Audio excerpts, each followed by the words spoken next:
what we'll be told, and what we're told from very early doors, is that you can only have that feel good about yourself when you've achieved all of these things.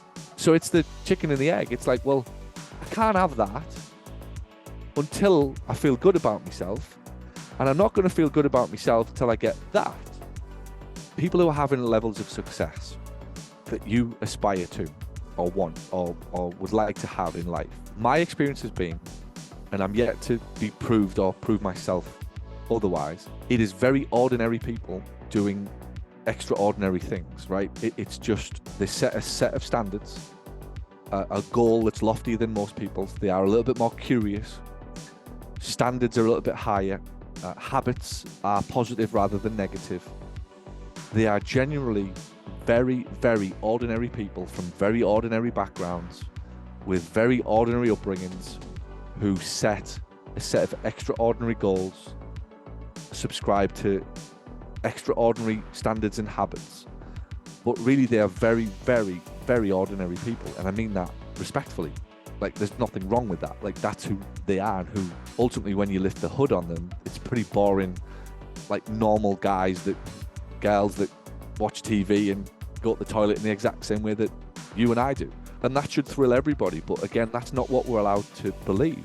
We're allowed to believe that there's some kind of separation at birth, and it's like this 999 people, like they're all going to struggle. Like you had to go in that side of the hospital. And then there was this like lucky one that came out, you know, kind of movie style, that took over there and got injected with some magic stuff that made them like amazing and like golden genes, and like just were able to do all of these like mysteriously magical things that nobody else can do. Now, I do believe there are certain people in the world, an Einstein, a Zuckerberg, Jeff Bezos, what's the dude who's got X? What's his name? Musk, right?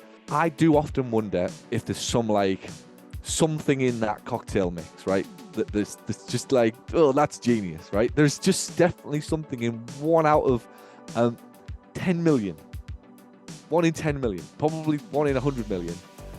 But we're probably not trying to be an Elon Musk or a Zuckerberg or an Einstein, insert the blank, right? We're not trying to do that. What we're trying to get is really, really good lives for ourselves, achieve our potential, make a dent in society, raise good kids, feel good about ourselves on a daily basis, right? Is mine. Feel good about myself on a daily basis. A very, very, very simple metric of success. Anything else that comes along, bonus. But the reality is, if the metric is achieved, feeling good about myself, most other things will come along, because I'll have a positive outlook on life. I'll see opportunity. People will want to be around me. They'll want to buy things from me. They'll want to exchange currency for energy. They'll not want to go out of their way to cause trouble for me.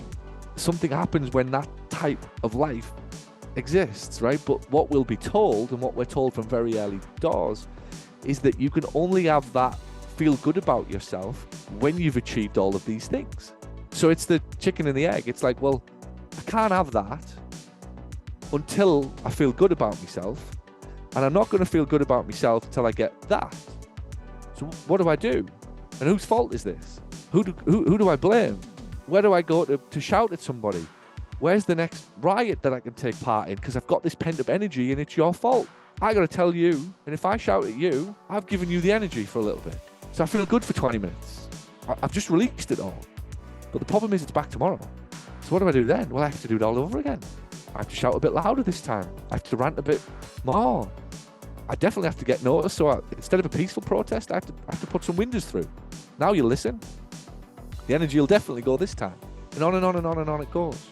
But if we're taught very early on that success really is an equal opportunity employer, and it will be because of habits and standards and commitment, and something clicks, and when that day happens, that's what I want. There's the blueprint. I'm watching Alison. How does she behave? What does she do? How does she deal with setbacks? How does she deal with challenges? How does she deal with opportunity? Well, if she can do that, bang, so can I. And all of a sudden we forget that we're from shitty little towns like Hartlepool. Jason Han is here right now. Just left a couple of minutes ago. I'm picking him up in an hour after this. Jason Han flew from Los Angeles. Out of one window was fucking the Hollywood sign. He probably looked down and saw Sunset Boulevard and Bel Air and Beverly Hills, Rodeo Drive, wherever else, right? Marina Del Rey, and he'll have flew over all of these amazing places on his way, and he's landed in fucking Hartlepool. And after an hour, I said, it is different here, isn't it? I said, well, it's not different in that they've got two heads. They all watch the telly, right? It's not that different. They all watch the telly. They've all got one, usually a fucking big one as well, right? That the government's paying for. But it's definitely different than like Hollywood. But in many ways, it's not. Because they're just as insecure in Hollywood as they are here. They still don't feel as good about themselves, even in their big fucking mansions in Hollywood, as they do in these little street houses here. There's not that much difference there. And that's the real bit that we're getting at.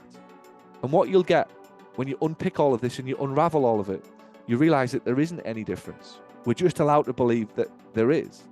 If we can go back to the roots of success, of habits, of standards, taking action, of belief in self, of subscribing to a better life, an opportunistic life, rather than a pessimistic life, all things within our control, and we remove all of the, but you can't because, and this happened 50 years ago, so that means you can't, and your parents said it's not cool to be rich, so you'll just stay where you are, and don't put your head too far up above water because it'll get chopped off. If we get rid of all of that stuff, success is absolutely inevitable in the end.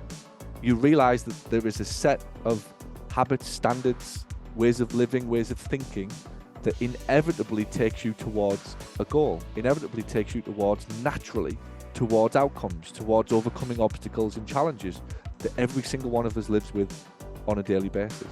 And that's really what the difference is. But when it drops, when the penny fires, the sort of momentum happens that day, you just get on board and you just keep going and you keep making your next decision. And you look up one fine day and you go, holy shit, look how far I've come. Hey, look, I'm on the radio. Hey, look, did you see my book? Hey, look at these 9 staff I've got now. Did you see that? Look at what I've achieved. How did I do that? I don't even know how I did it. Something changed, something clicked in us. And that's the bit that each and every one of us has to plug into on a daily basis. That there's very, very, very ordinary people having a lot of success in the world. And it's available to us all. And if you don't believe that, where's the progress in thinking anything else? What's the point in any other belief? Seriously, ask it to yourself. If you don't believe that success is available to ordinary people, why would you want that to be true?